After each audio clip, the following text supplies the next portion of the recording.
And may I invite you to stay in your seats? I am now hoping to have the Prime Minister of the United Kingdom arriving in the hall.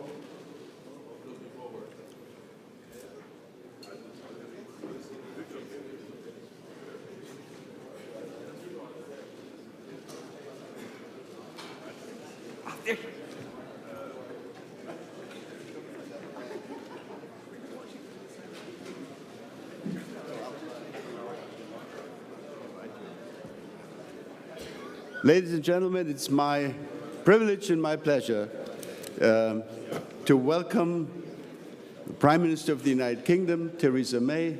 Madam Prime Minister, you have the floor, please.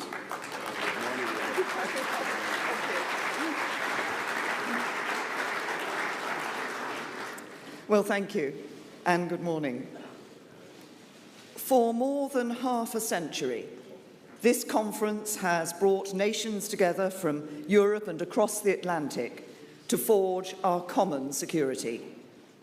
The fundamental values we share, respect for human dignity, human rights, freedom, democracy and equality, have created common cause to act together in our shared interest. The rules-based system we helped to develop has enabled global cooperation to protect those shared values.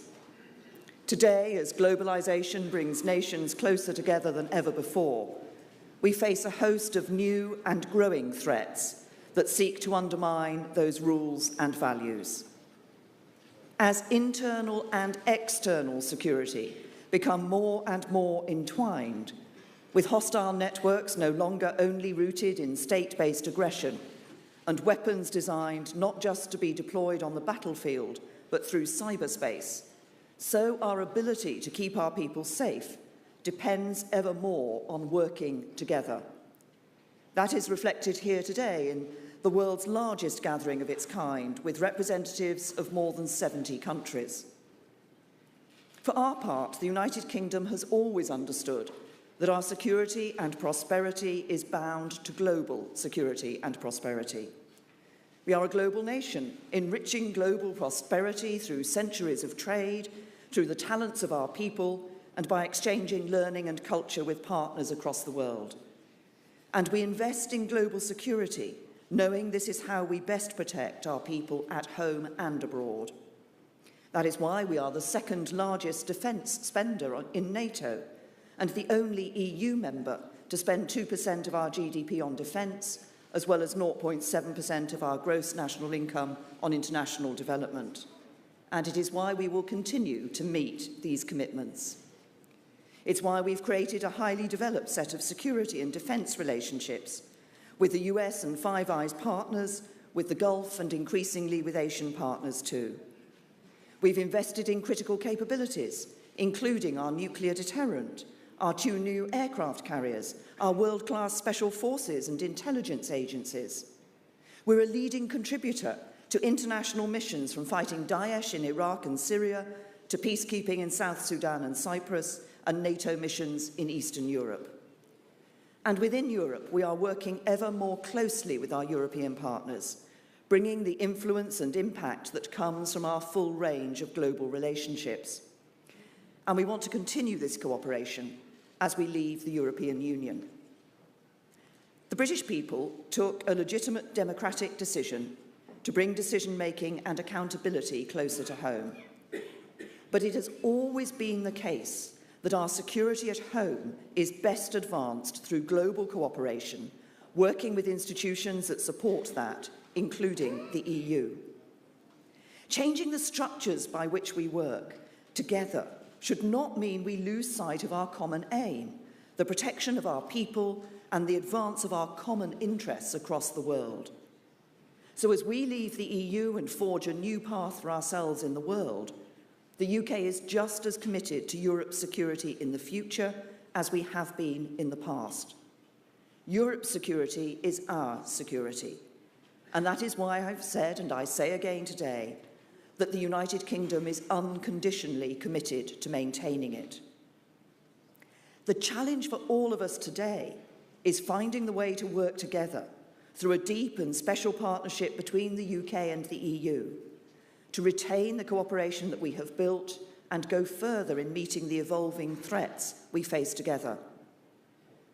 This cannot be a time when any of us allow competition between partners, rigid institutional restrictions, or deep-seated ideology to inhibit our cooperation and jeopardise the security of our citizens. We must do whatever is most practical and pragmatic in ensuring our collective security. And today I want to set out how I believe we can achieve this, taking this opportunity to establish a new security partnership that can keep our people safe now and in the years ahead. So let me start with how we ensure security within Europe.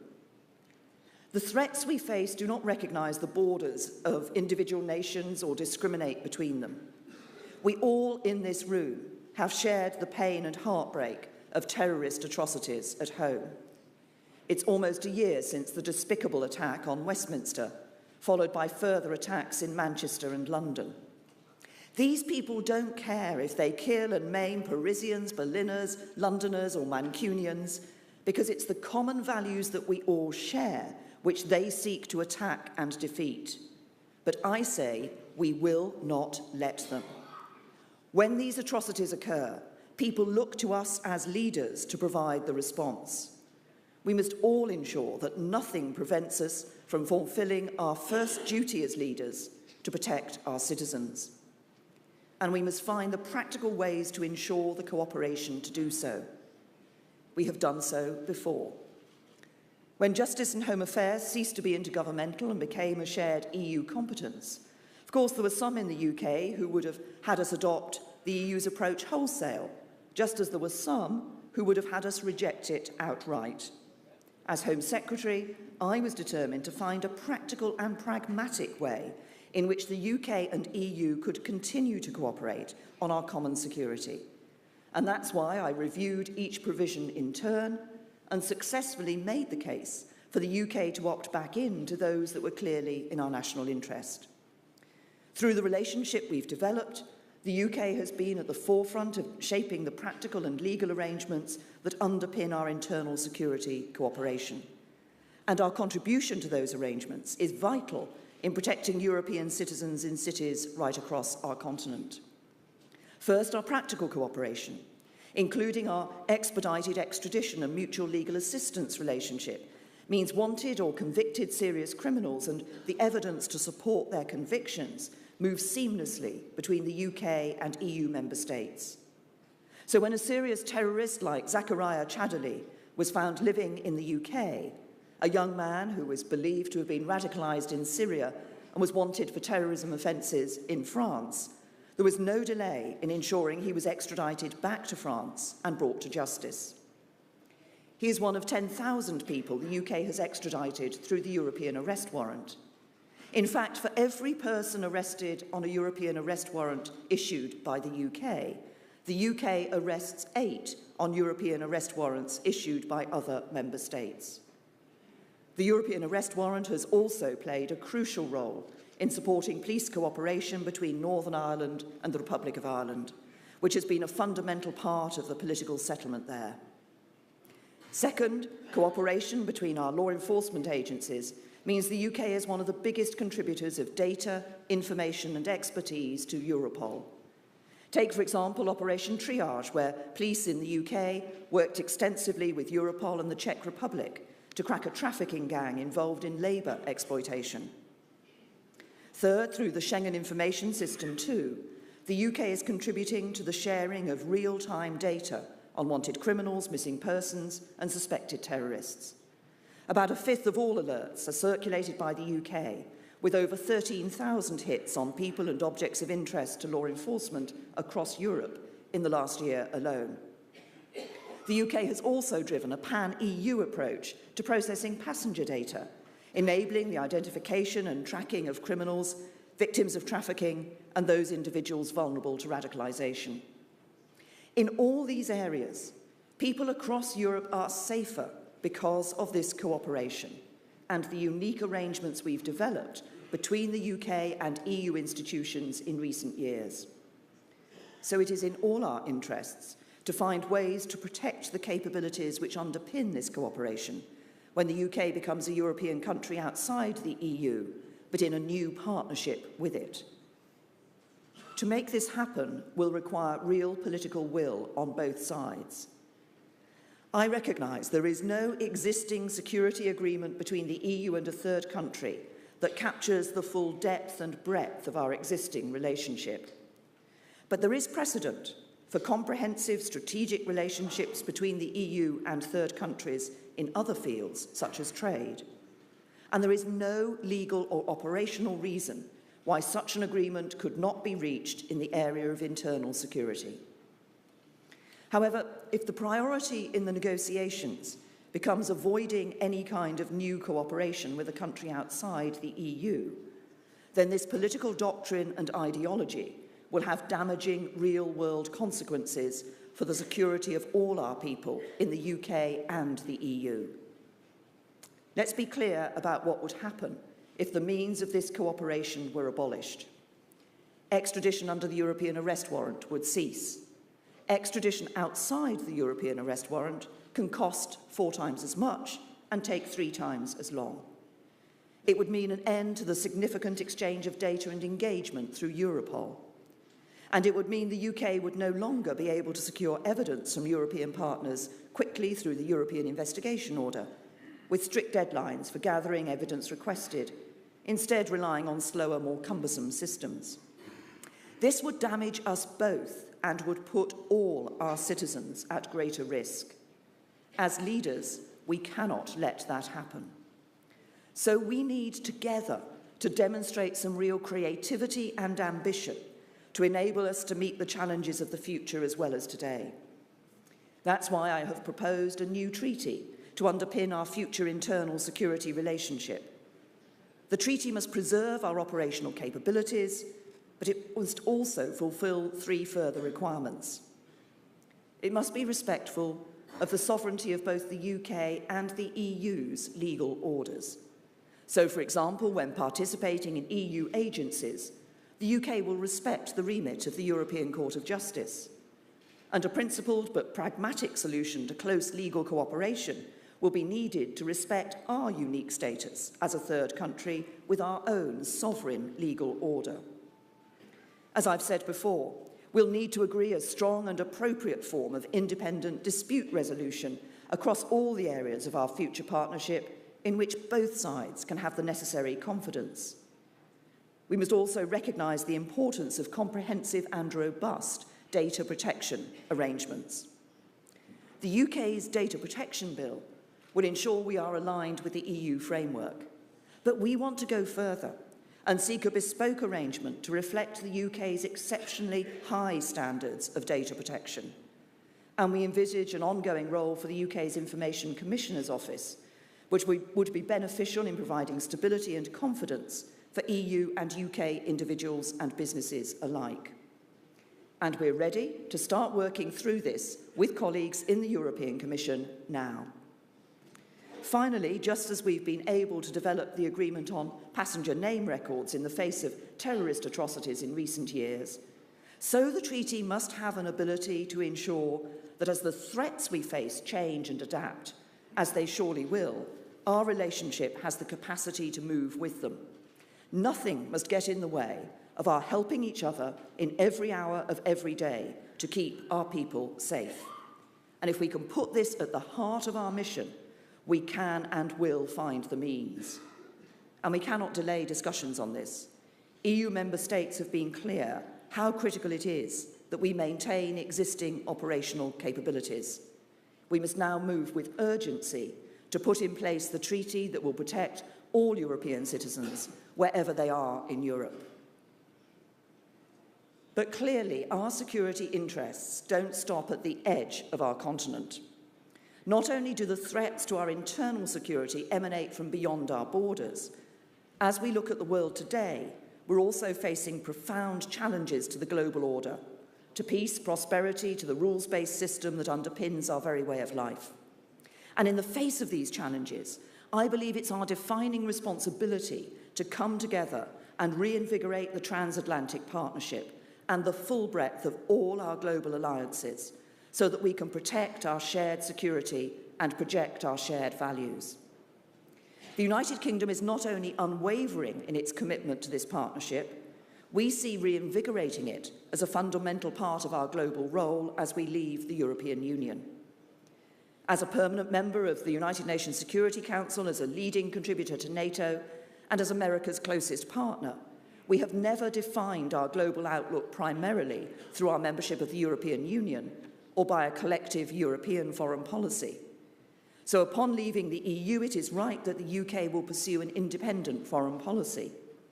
But around the world, the interests that we will seek to project and defend will continue to be rooted in our shared values. That's true whether fighting the ideologies of Daesh, developing a new global approach to migration, ensuring the Iranian nuclear deal is properly policed, or standing up to Russia's hostile actions, whether in Ukraine, the Western Balkans, or in cyberspace. And in all these cases, our success depends on a breadth of partnership that extends far beyond the institutional mechanisms for cooperation with the EU.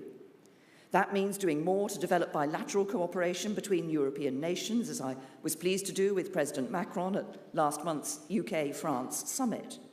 It means building the ad hoc groupings which allow us to counter terrorism and hostile state threats, as we do through the 30-strong Intergovernmental European Counter-Terrorism Group, the largest of its kind in the world. It means ensuring that a reformed NATO alliance remains the cornerstone of our shared security.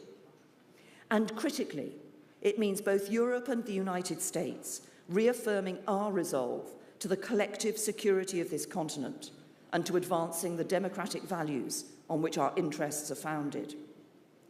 Taken together, it's only by strengthening and deepening this full range of partnerships within Europe and beyond that we will be able to respond together to the evolving threats we face. So what does this mean for the future security partnership between the UK and the EU? We need a partnership that respects both the decision-making autonomy of the European Union and the sovereignty of the United Kingdom. And this is fully achievable. The EU's common foreign policy is distinct within the EU treaties, and our foreign policies will keep evolving. So there's no reason why we should not agree distinct arrangements for our foreign and defence policy cooperation in the time-limited implementation period, as the Commission has proposed. This would mean that key aspects of our future partnership in this area would already be effective from 2019. We shouldn't wait where we don't need to. In turn, if the EU and its remaining member states believe that the best means to increase the contribution Europe makes to our collective security is through deeper integration, then the UK will look to work with you and help you to do so in a way which strengthens NATO and our wider alliances too, as EU leaders have repeatedly made clear. The partnership that we need to create is therefore one which offers the UK and the EU the means and choice to combine our efforts to the greatest effect where this is in our shared interest. To put this into practice so that we meet the threats we all face today and build the capabilities we all need for tomorrow, there are three areas on which we should focus. First, at a diplomatic level, we should have the means to consult each other regularly on the global challenges we face and coordinate how we use the levers we hold where our interests align. In particular, we will continue to want to work closely together on sanctions. We will look to carry over all EU sanctions at the time of our departure, and we will all be stronger if the UK and EU have the means to cooperate on sanctions now and potentially to develop them together in the future. Second, it's clearly in our shared interests to be able to continue to coordinate and deliver operationally on the ground. Of course, we'll continue to work with and alongside each other, but where we can both be most effective by the UK deploying its significant capabilities and resources with and indeed through EU mechanisms, we should both be open to that. On defence, if the UK and EU's interests can best be furthered by the UK continuing to contribute to an EU operation or mission as we do now, then we should both be open to that. And similarly, while the UK will decide how we spend the entirety of our foreign aid in the future, if a UK contribution to EU development programmes and instruments can best deliver our mutual interests, we should both be open to that. But if we are to choose to work together in these ways, the UK must be able to play an appropriate role in shaping our collective actions in these areas. Third, it will also be in our interest to continue working together on developing the capabilities in defence, cyber and space to meet future threats. The UK spends around 40% of Europe's total on defence R&D. This investment provides a sizable stimulus to improve Europe's competitiveness and capability, and this is to the benefit of us all.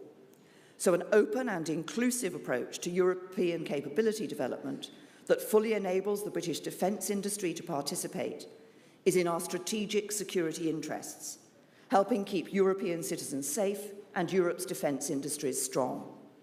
And Eurofighter Typhoon is a great example of this, a partnership between the UK, Germany, Italy and Spain, which has supported over 10,000 highly skilled jobs across Europe. That's also why the UK wants to agree a future relationship with the European Defence Fund and the European Defence Agency, so that jointly we can research and develop the best future capability that Europe can muster. Last year's NotPetya cyber attack showed why we also need to work closely to defend our interests in cyberspace. This reckless attack, which the UK and partners have attributed to Russia, disrupted organisations across Europe, costing hundreds of millions of pounds. To contend with a truly global threat such as this, we need a truly global response, with not only the UK and EU, but industry, government, like-minded states and NATO all working together to strengthen our cyber security capabilities. And as our lives move increasingly online, so we will become increasingly reliant on space technologies. Space is a domain like any other, where hostile actors will seek to threaten us. So we very much welcome the EU's efforts to develop Europe's capabilities in this field. We need to keep open all the options which will enable the UK and the EU to collaborate in the most effective way possible. The UK hosts much of Europe's cutting-edge capabilities on space, and we have played a leading role, for example, in the development of the Galileo programme. We're keen for this to continue as part of our new partnership, but as is the case more widely, we need to get the right agreements concluded, which will allow the UK and its businesses to take part on a fair and open basis. It was the tragic massacre at the 1972 Olympics here in Munich, which subsequently inspired a British Foreign Secretary, Jim Callaghan, to propose an intergovernmental group aimed at coordinating European counter-terrorism and policing. At the time, this was outside the formal mechanisms of the European community, but in time, it became the foundations for the cooperation that we have on justice and home affairs today. Now, as then, we can and must think pragmatically and practically to create the arrangements that put the safety of our citizens first. For ours is a dynamic relationship, not a set of transactions, a relationship built on an unshakable commitment to our shared values, a relationship in which we must all invest if we are to be responsive and adaptive to threats which will emerge perhaps more rapidly than any of us can imagine, a relationship in which we must all play our full part in keeping our continent safe and free and reinvigorate the transatlantic alliance and rules-based system on which our shared security depends. Those who threaten our security would like nothing more than to see us fractured. They would like nothing more than to see us put debates about mechanisms and means ahead of doing what is most practical and effective in keeping our people safe. So let the message ring out loud and clear today. We will not let that happen. We will together protect and project our values in the world, and we will keep our people safe now and in the years to come. Thank you.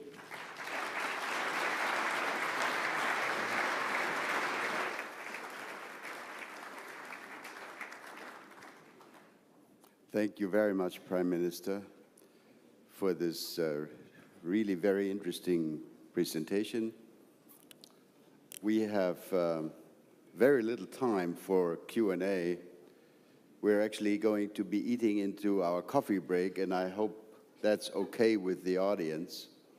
We'll just limit the coffee break to 20 minutes, and I think that will give us at least time for a few questions.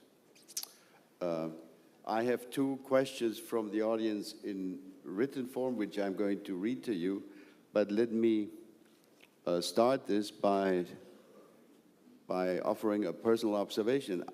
As far as I'm concerned, almost everything you said reinforces my sense that the Brexit decision from the point of view of us inside the EU is extremely regrettable. Things would be so much easier if you stayed. So here comes the questions.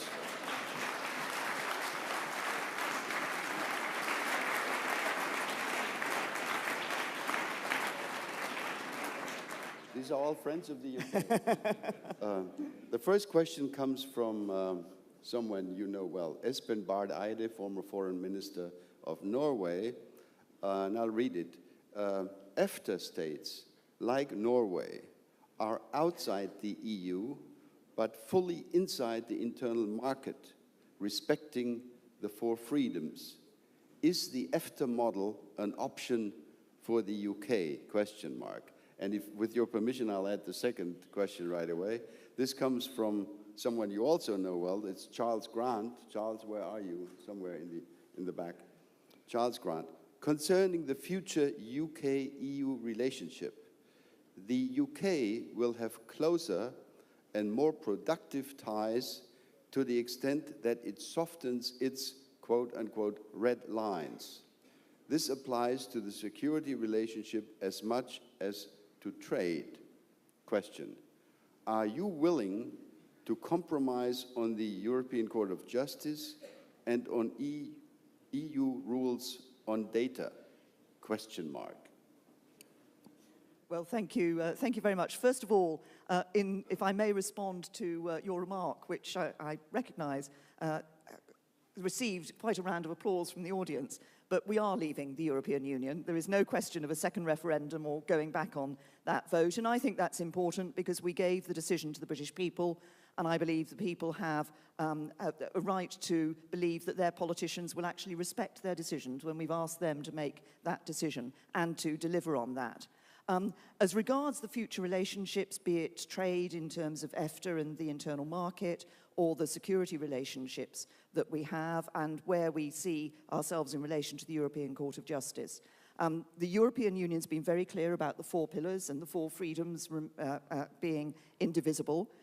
Part of the reason for the vote in the United Kingdom to leave the EU was about the feeling that we wanted to take control of our own borders, i.e. That was the concern about free movement, that we wanted to take control of our own laws, that was a concern about the role of the European Court of Justice and of decisions that were being taken in Brussels. So, as I said in my speech, where we are looking to participate in EU agencies, we will respect the role of the European Court of Justice, but as a country outside the European Union, we will have our own sovereign legal order. And so the European Court of Justice will no longer have jurisdiction in the United Kingdom. And when we look to develop a new economic partnership in relation to trade, we recognise that there will be discussions. Reference was made to red lines. I've set out principles for our involvement in these matters, and as today I have set out in more detail on the security front, how we see us developing this partnership in the future. I believe what we should both be aiming at is a partnership on trade and security that is in the interests of both sides, both the European Union and the UK, because I believe that new partnership is in both our interests for the future. And that's what we'll be starting to negotiate. There is a question from Joe Joffe. Can somebody give a microphone to Dr. Joffe from Die Zeit?